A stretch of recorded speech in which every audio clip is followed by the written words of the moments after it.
This is the first and last feature I will ever do on Anna Kournikova. It's nothing personal, but personally I believe until she does something substantial on the tennis court, the point is moot. This is simply a story contrasting two magazine covers. One, a prelude to the French Open. The second, a postscript to Wimbledon. It's nothing against Jason Giambi, but the timing just didn't seem right. Were you bummed out when you saw the cover of Sports Illustrated the next week? Oh yeah.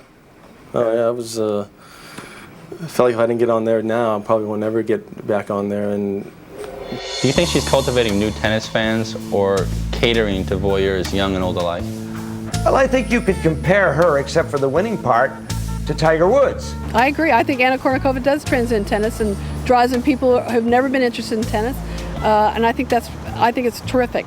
It sells, period, bottom line. Well, it's good that teenagers have something to do, that they are attracted to tennis and that they're not just on the streets doing nothing. Like that little girl in high school who thought she was a woman. The one who wouldn't look us in the eye as she passed on by, and yet we followed. Because everyone said she was hot, and we didn't know any better. She's been brought up to consider herself a star. I remember when I met her, she was 9 years old in Moscow, and she was a tiny diva then. Primped and pimped since before she was 10, she's been. Mommy's little girl turned loose in the softcore TV sports porn world. There are 1,500 new billboards along British roadways showing Kournikova in a sports bra. If people want to know other sides of me, that's fine with me. Was that something that was her direction, or was it more of her mother's directive? Well, I think it's a familial thing. I just might as well not try to think about it. Spoiled by incessant adulation, by some sick media fixation that touts the Cindy Margolis show as the next sensation. Anna's become a star while leaving little, if any, to the imagination. Come on now, baby, come on now, baby, come on now, baby, come on. Come on, baby, light my fire. Anna is all over the court in Montreal. Kournikova smoking at the Demorier. What do you think is the strength of Anna's game? I mean, what do you think it says about our culture when a player who's never won a tournament garners so much attention? Well, it says that we're all sex-hungry animals. They're Kournikova fans, they're not tennis fans. Why are you here? I love tennis. She's got a career going on, and it's not in tennis. Why do you think so many people are following her? I think it's the media that are making her. Do you think that we're satisfying a public demand for her, or almost creating it?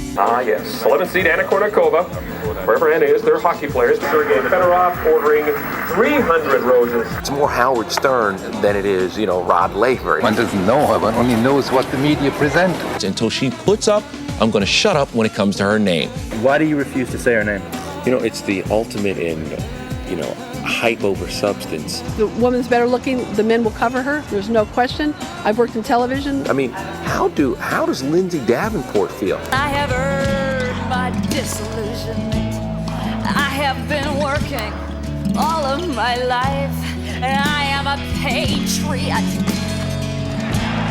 I have been fighting the good fight. She is the most downloaded athlete on the web. When people want to see someone, then people who run organizations say, we want to have her in the show, even though she's losing, even though she got waxed, put her in the show. Nielsen points dwarfing match points. This is about style points and extreme close-ups.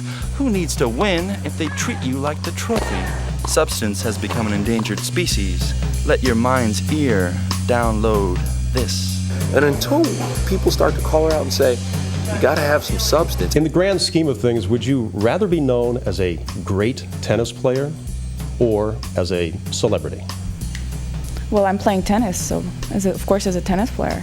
Do you think she's disingenuous, though, when she says that I want to focus on the tennis? Oh, she's always disingenuous. Is that the most important thing as far as you're concerned? I mean, you've made it I've been playing since I'm 5, career. so... Hi, I'm Anna Kournikova. It's not her fault. It's ours. We've assaulted your senses with cliched frat house sexual references, and now you're just lapping it up like some Pavlovian puppy waiting for your next Scooby snack. You've been played. You can fool some people sometimes, but you can't fool all the people all the time. In the aftermath of Frank DeFord's article in Sports Illustrated, columnist Jeanette Howard from Newsday said that Kournikova is no more the face of women's sports revolution than Dr. Laura Schlesinger is. If anything, Kournikova is the same old thing, an attractive woman who's famous because men would like to sleep with her. How do you respond to that statement? I don't know, I have to think about that. That's way too long of a question for me. Has celebrity completely taken sports journalism and thrown it into the trash can? Of course it has. Dennis Rodman. Well, I won. Why shouldn't I get attention? Yes, I said a joke.